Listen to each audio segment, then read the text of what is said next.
Hello everybody and welcome back to Smart Poker's YouTube channel. Today is the second installment in our video series of mixing nutrients.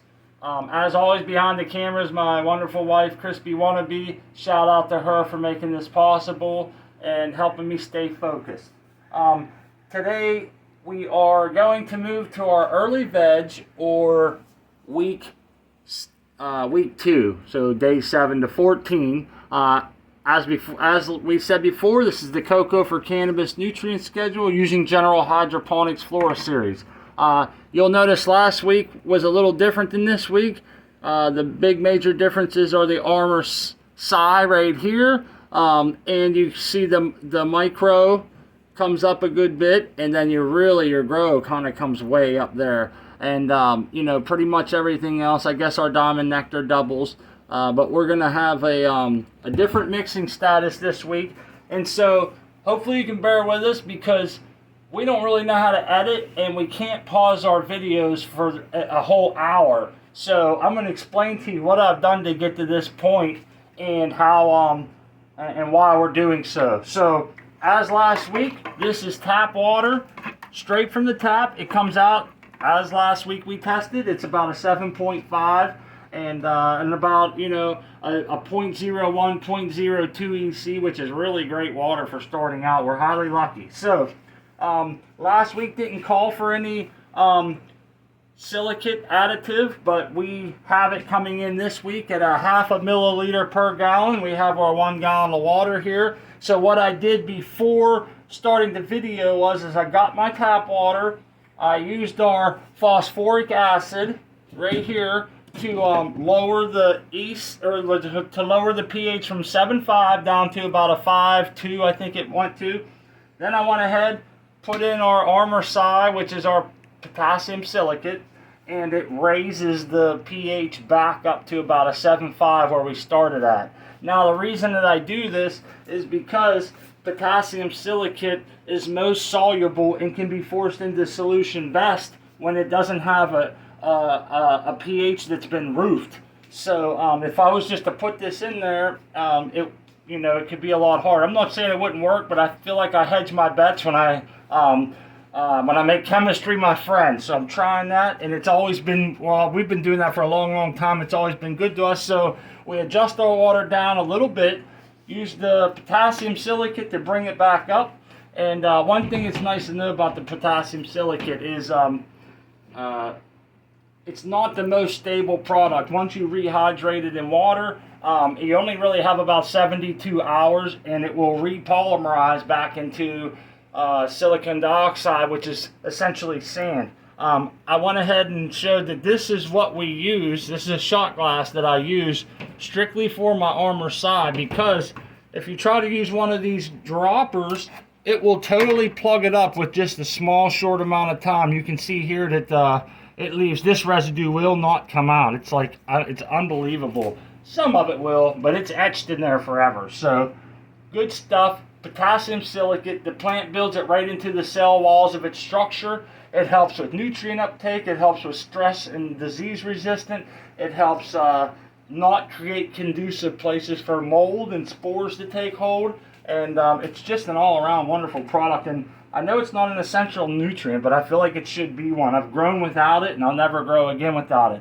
And another little tangent before we move is some people like to use Power Psi. And Power Psi is simply orthosilicate, just like this, but it's what's known as choline stable orthosilicate acid, orthosilicate. So this is a lot cheaper than what you'll get with Power Psi, and there's no peer-reviewed papers as of yet that show that Power Psi has any major advantages over this. That's not to say it doesn't, or it can't be proven later, but as of now, there's no science behind it. It costs so much to get Power Psi because it has to be made in a minus 40 degree temperature and all this other stuff. So that's my little rant about that. So we got our Power Psi in here. I'll go ahead and stick my pen in. And we had this sitting for 1 hour. And the reason we do that is because it helps to force the silicate into the solution.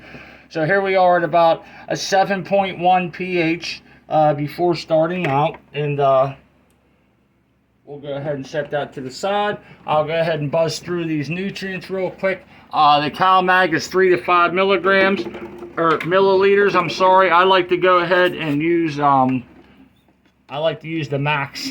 When my plants are as young as they are right now, I like to use the max and hedge my bets against any sort of I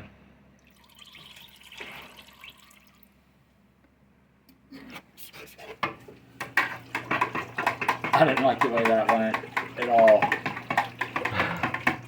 But that's all right. We're gonna keep rolling here. That's a 5 on that one, or near 5.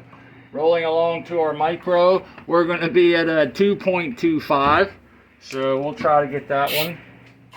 Nice thing about the CalMag there is as long as you can get within those parameters. But like I said, I like to stay on the upper side of that, just so I don't have to worry about CalMag efficiency.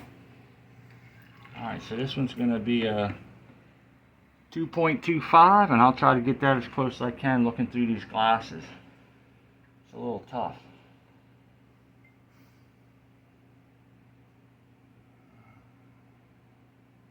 I might have went too far there. Bear with me here. 4. I think we should be close about right there. That one's a hard one because it's so dark you really can't see the numbers through it. You can only see what's exposed. So I noticed that when I feel like I got pretty close there, I let her rip. Alright, we're off to our grow here, and it's gone up from 0.6 to 2.25, or the same amount pretty much. And a lot of times we'll mix bigger batches, but when they're little like this, you don't get to use a whole bunch of nutrients. You know, 2 shot glasses is all you need to get plenty of runoff. Alright, so this one's going to be 2.25 as well, so we're going to go down to a 2 and something about right in there, close enough.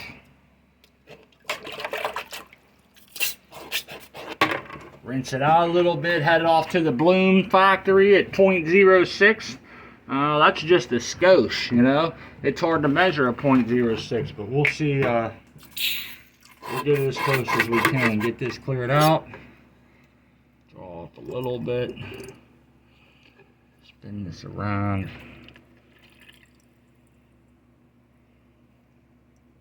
That should be close. It doesn't seem like much, but I said this on the last video. It's surprising how little they actually need to survive and thrive. And at this stage, obviously with the bloom, they're not going to need a whole lot of P and K at the moment. What else is next up there? It's going to be our Diamond Nectar. We don't use Cool Bloom, which it wouldn't call for right now anyhow. And our Diamond Nectar doubled from a 2.5 to a 5. So we'll go ahead and get us a half a stickle of this. Let's see there. Bada bing. And that's our partner process there. We're gonna spin this up. We're gonna hit it with some. Can I tell everybody Merry Christmas? It's a holiday season. I got my hat on. We're in the spirit. We put up our tree. Got some decorations up. And my wife and I both want to extend to everybody that we just hope you're having a good holiday season and that everything is merry, prosperous, healthy, and you get some good fellowship and have a wonderful holiday season. Alright, now that we got everything in there, what we'll do is we'll stir this up. We'll get a test on it for you here. Let's see.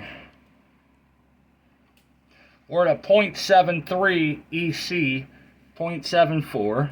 And our pH is about a 6.5. So, if you follow us back up here to the targets, in this week, we want to hit our pH of about a 6.0 to a 6.2. So it'll need some slight adjustment.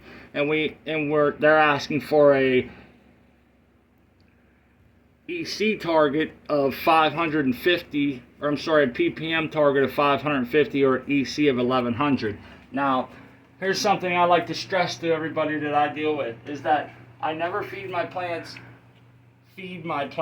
based on the day of the week and how long they've been growing. I base it on the age of them, their strength, you know, how fragile they look or how strong they're growing and things like that.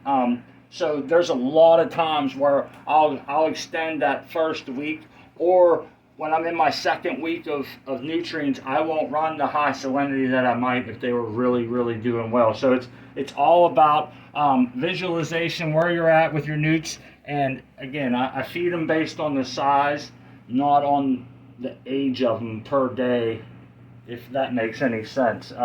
Sometimes it does follow the schedule. Other times you'll have, you know, some that are split up and at different stages of growth. So what we'll do is we'll take this nutrient batch, if we wanted it lower EC, which I do, I'm going to go all the way down to about a 600 on this. That way we gradually go from first week to second week without any large jumps. And we always recommend to raise your EC about 50 to 100 per fertigation, no more. And those big jumps aren't good for osmotic stress at the root zone. So yeah, I'm trying to think if we're going to add a little bit of a surfactant here, which would be a drop of our Dawn dish soap. And it doesn't take much, just a drop. We'll stir that up. That'll help us make some wetter water and really help to saturate the entire volume of our substrate.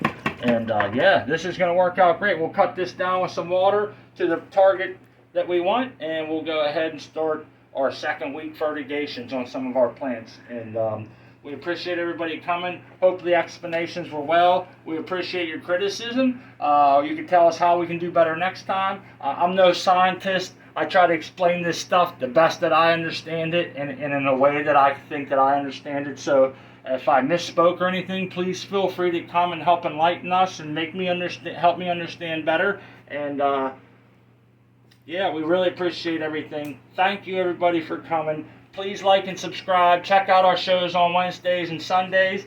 And grower love to everybody. Grower love, everyone.